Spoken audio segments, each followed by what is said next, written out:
Hello viewers, आप सभी का स्वागत है आपके अपने YouTube channel learning for success में। और आज की इस वीडियो में मैं आप सभी के साथ एक इम्पॉर्टेंट न्यूज़ शेयर करने वाली हूँ आईबीपीएस क्लर्क की वैकेंसीज़ को लेकर।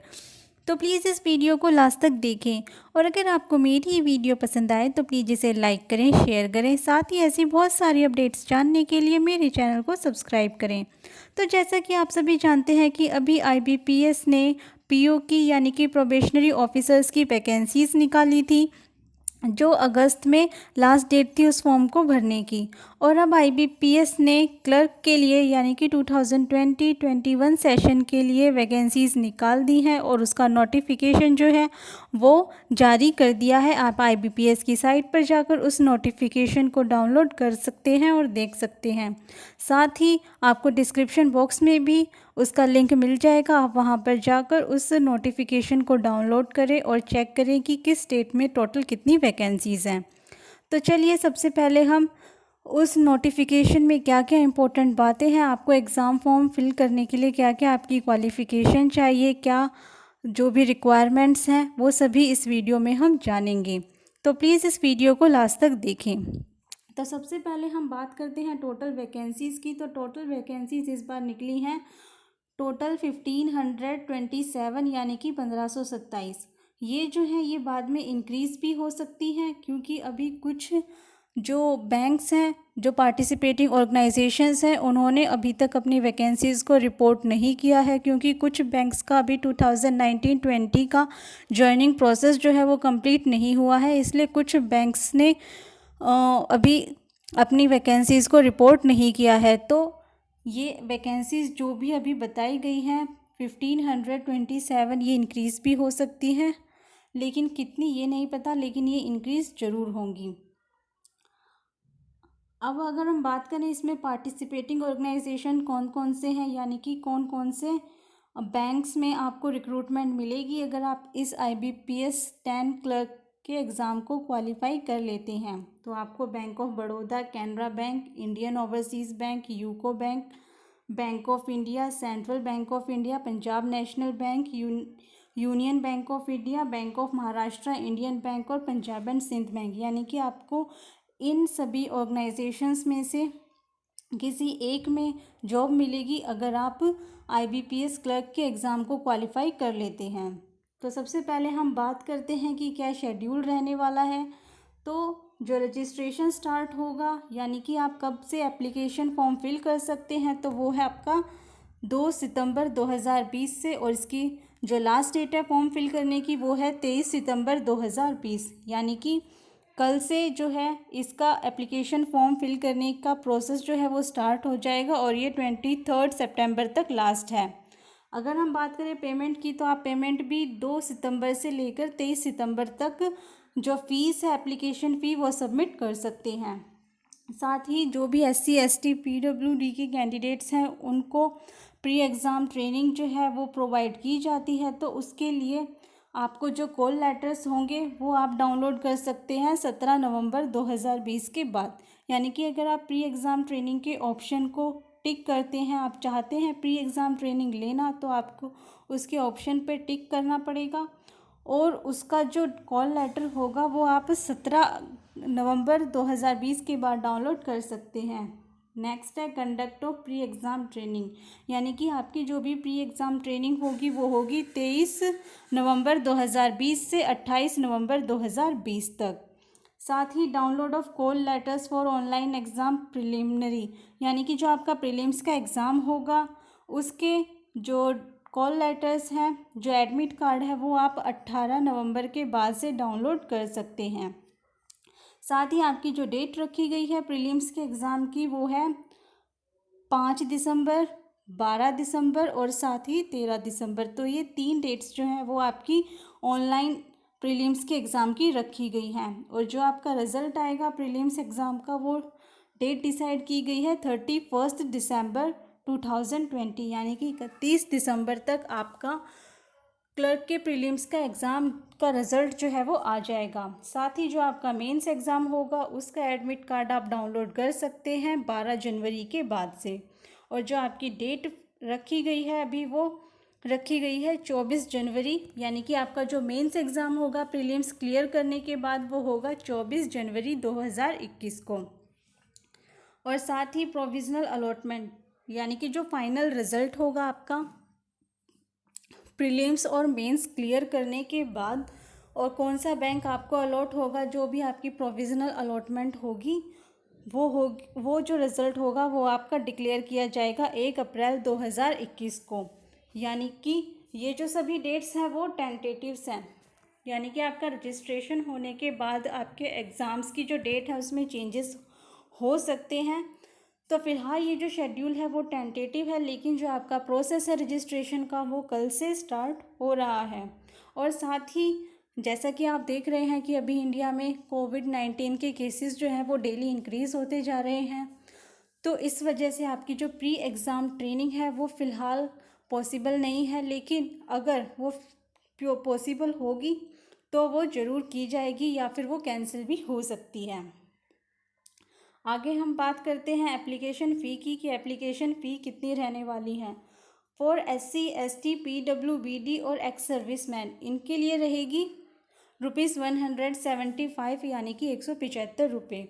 और साथ ही ऑल अदर्स यानी कि बाकी जो भी कैटेगरीज बची अनरिजर्व्ड EWS OBC उन सभी के लिए ये है 850 यानी कि 850 रुपये, और इसी में आपका जो GST है वो इंक्लूड है। नेक्स्ट है एज की, अगर हम बात करें तो मिनिमम एज जो रखी गई है वो यहाँ रखी गई है 20 ईयर्स, और मैक्सिमम एज रखी गई है 28 ईयर्स। और ये जो आपकी एज है वो कंप्लीट हो जानी चाहिए 1 सितंबर 2020 तक। यानी कि अगर आप मिनिमम एज की बात करें तो 1 सितंबर 2020 तक आप 20 ईयर्स कंप्लीट होने चाहिए या फिर 28 ईयर्स कंप्लीट होने चाहिए। यानी कि अगर कोई भी कैंडिडेट जो है वो 2 सितंबर 1992 के बाद और 1 सितंबर 2000 उससे पहले का होना चाहिए। उसके बाद अगर हम बात करें रिलैक्सेशन की, तो SC ST के कैंडिडेट्स को 5 ईयर्स तक का रिलैक्सेशन मिलेगा। जो OBC के नॉन क्रीमी लेयर के जो कैंडिडेट्स हैं उनको 3 ईयर्स का रिलैक्सेशन मिलेगा। पर्सन विद डिसेबिलिटीज़ हैं उनको 10 ईयर का रिलैक्सेशन मिलेगा। Ex serviceman disabled ex serviceman हैं तो जो भी उन्होंने अपनी सर्विस में यानी कि डिफेंस फोर्सेस में जितने भी टाइम उन्होंने सर्विस दी है उसमें 3 ईयर्स ऐड करने के बाद, और साथ ही 8 years for disabled ex serviceman belonging to SC ST। तो मैक्सिमम एज लिमिट जो रखी गई है वो है 50 years. Widows divorced women and women legally separated from their husbands who have not remarried, यानी कि जो भी विधवा हैं या फिर तलाकशुदा हैं या फिर कानूनी तौर पर अपने पति से जो अलग हो चुकी हैं उन सभी औरतों को, और जिन्होंने दोबारा शादी नहीं की है उनको 9 ईयर्स का रिलैक्सेशन दिया जाएगा एज में। जो 1984 राइट्स में जो पर्सन्स अफेक्टेड है यानी कि 1984 में जो दंगे हुए थे उसमें जो लोग अफेक्ट हुए उनको 5 साल का रिलैक्सेशन दिया जाएगा। And regular employees of Union Carbide factory Bhopal retrenched from service applicable to Madhya Pradesh state only, यानी कि भोपाल त्रासदी जो हुई थी उससे जो सफ़र करने वाले उनको 5 साल का रिलैक्सेशन दिया जाएगा, और ये सिर्फ मध्य प्रदेश के कैंडिडेट्स के लिए है, यानी कि जो मध्य प्रदेश स्टेट से बिलोंग करते हैं ये सिर्फ उनके लिए एप्लीकेबल है। अब हम बात करते हैं एजुकेशनल क्वालिफ़िकेशन की, यानी कि आपकी मिनिमम एजुकेशन कितनी होनी चाहिए।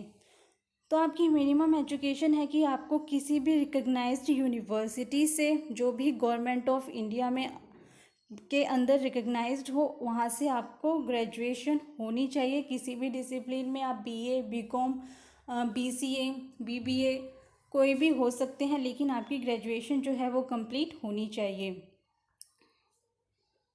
साथ ही जो भी आपका जो भी स्टेट से आप अप्लाई कर रहे हैं वहाँ की आपको लोकल लैंग्वेज आनी चाहिए। उस लैंग्वेज में आपकी प्रोफिशिएंसी होनी चाहिए, यानी कि आपको वो लिखनी भी आनी चाहिए, बोलनी भी आनी चाहिए और साथ ही पढ़नी भी आनी चाहिए। और जो भी आपके एजुकेशनल क्वालिफ़िकेशंस हैं वो सभी 23 सितंबर 2020 से पहले के होने चाहिए। और साथ ही आपको कंप्यूटर नॉलेज भी होनी चाहिए, जिसके लिए आपने या तो कॉलेज में या अपने स्कूल में कंप्यूटर एज ए सब्जेक्ट पढ़ा हो, या फिर आपने कंप्यूटर में कोई कोर्स या डिप्लोमा किया हो, जिससे कि ये पता चल सके कि हाँ आपको कंप्यूटर की नॉलेज है, तो वो भी आपकी होनी चाहिए। कंप्यूटर लिटरेसी भी होनी चाहिए। तो ये है वो आपकी मिनिमम एजुकेशनल क्वालिफ़िकेशन की पहली आपकी ग्रेजुएशन होनी चाहिए, दूसरी आपकी कंप्यूटर लिटरेसी होनी चाहिए, और साथ ही आपकी जिस भी स्टेट से आप अप्लाई कर रहे हैं वहाँ की आपको लोकल लैंग्वेज की पूरी नॉलेज होनी चाहिए। अब हम बात करते हैं कि आपका एग्ज़ाम स्ट्रक्चर कैसा रहने वाला है। तो बेसिकली क्लर्क के एग्ज़ाम के लिए 2 स्टेप होते हैं। पहला होता है प्रीलिम्स यानी कि प्रिलिमिनरी एग्ज़ाम, और दूसरा होता है मेंस एग्ज़ाम। तो प्रिलिमिनरी एग्ज़ाम का जो आपका स्ट्रक्चर रहेगा उसमें आपकी इंग्लिश जो कि 30 क्वेश्चन की होगी और 30 मार्क्स होंगे, और टोटल आपको टाइम मिलेगा 20 मिनट। साथ ही न्यूमेरिकल एबिलिटी यानी कि क्वांटिटेटिव एप्टीट्यूड, इसके टोटल 35 क्वेश्चंस आएंगे 35 मार्क्स के, और इसके लिए भी आपको टाइम मिलेगा 20 मिनट्स। नेक्स्ट है रीजनिंग एबिलिटी, और इसमें आपके टोटल 35 क्वेश्चन आएंगे 35 मार्क्स के, और इसके लिए भी आपको टाइम मिलेगा 20 मिनट्स। यानी कि आपके टोटल 3 पार्ट्स होंगे प्रीलिम्स के एग्ज़ाम में, और टोटल ये जो एग्ज़ाम होगा ये 100 मार्क्स का होगा। इसमें टोटल 100 क्वेश्चंस होंगे जो, और आपको पूरा जो टाइम मिलेगा वो मिलेगा 60 मिनट्स का। और जो भी इसमें क्या होगा, आपकी सेक्शनल कट ऑफ निकलेगी और साथ ही आपकी ओवरऑल कट ऑफ निकलेगी। और जब आप सेक्शनल कट ऑफ के साथ साथ ओवरऑल कट ऑफ जो है दोनों क्लियर कर लेंगे, उसके बाद आपको प्रीलिम्स में क्वालिफाई माना जाएगा, और फिर आपको मेंस एग्ज़ाम देना होगा। और ये जो भी कट ऑफ है वो IBPS के द्वारा ही डिसाइड की जाएगी। नेक्स्ट है कि अगर आप मेंस एग्ज़ाम जो है वो प्रीलिम्स एग्ज़ाम जो है वो क्लियर कर लेते हैं, और उसके बाद जब आपको मेंस एग्ज़ाम देना होगा, तब आपका जो एग्ज़ाम का स्ट्रक्चर रहेगा वो होगा, सबसे पहले होगा आपका जनरल फाइनेंशियल अवेयरनेस। इसमें आपके करंट अफेयर्स भी आएंगे, यानी कि जो भी अभी चल रहा है न्यूज़ में वो सभी, और कुछ आपकी फाइनेंशियल अवेयरनेस से रिलेटेड कुछ क्वेश्चंस पूछे जाएंगे। तो यहाँ पर टोटल 50 क्वेश्चंस पूछे जाएंगे 50 मार्क्स के, और यहाँ पर आपको टाइम मिलेगा टोटल 35 मिनट्स। नेक्स्ट है जनरल इंग्लिश, यानी कि इंग्लिश सेक्शन से आपको टोटल 40 क्वेश्चंस पूछे जाएंगे, और इसके टोटल 40 मार्क्स होंगे, और इसके लिए भी आपको टोटल 35 मिनट्स मिलेंगे। नेक्स्ट है reasoning ability and computer aptitude, यानी कि इसमें आपकी रीजनिंग आएगी, इसका लेवल थोड़ा सा इंक्रीज़ हो जाएगा, और इसमें टोटल क्वेश्चंस जो आपसे पूछे जाएंगे वो होंगे 50, और टोटल मार्क्स होंगे 60। और इसके लिए जो आपको टोटल टाइम अलॉट किया जाएगा ये होगा 45 मिनट्स का। नेक्स्ट है क्वांटिटेटिव एप्टीट्यूड, यानी कि मैथ्स। तो इसके लिए भी आपको टोटल 50 क्वेश्चंस पूछे जाएंगे और मार्क्स होंगे 50, और इसके लिए आपको टोटल टाइम मिलेगा 45 मिनट्स। यानी कि आपको टोटल 190 क्वेश्चंस करने हैं, और टोटल मार्क्स जो होंगे 200, और जो आपको टोटल टाइम मिलेगा मेंस एग्ज़ाम अटैम्प्ट करने के लिए वो मिलेंगे 160 मिनट्स, यानी कि 2 आवर 40 मिनट्स का टाइम मिलेगा आपको। और जो भी कैंडिडेट्स PWBD से भर रहे हैं उनको थोड़ा सा एक्स्ट्रा टाइम मिलेगा। और साथ ही IBPS को ये राइट्स है कि वो अगर चाहे तो इसमें स्ट्रक्चर में थोड़ा सा चेंज कर सकते हैं, लेकिन फ़िलहाल अब तक IBPS ने जो नोटिफिकेशन में पैटर्न दिया है वही फॉलो किया है। तो आपका जो मेंस एग्ज़ाम होगा वो इसी पैटर्न पर होगा। तो ये थी वो इम्पोर्टेंट इन्फो जो कि IBPS 10 के क्लर्क की रिक्रूटमेंट से रिलेटेड थी। अगर आपको मेरे द्वारा बताई गई इन्फॉर्मेशन समझ आई हो, आपके लिए हेल्पफुल हो, तो प्लीज़ इस वीडियो को लाइक करें, शेयर करें, मेरे चैनल को सब्सक्राइब करें, एंड थैंक्स फॉर वॉचिंग।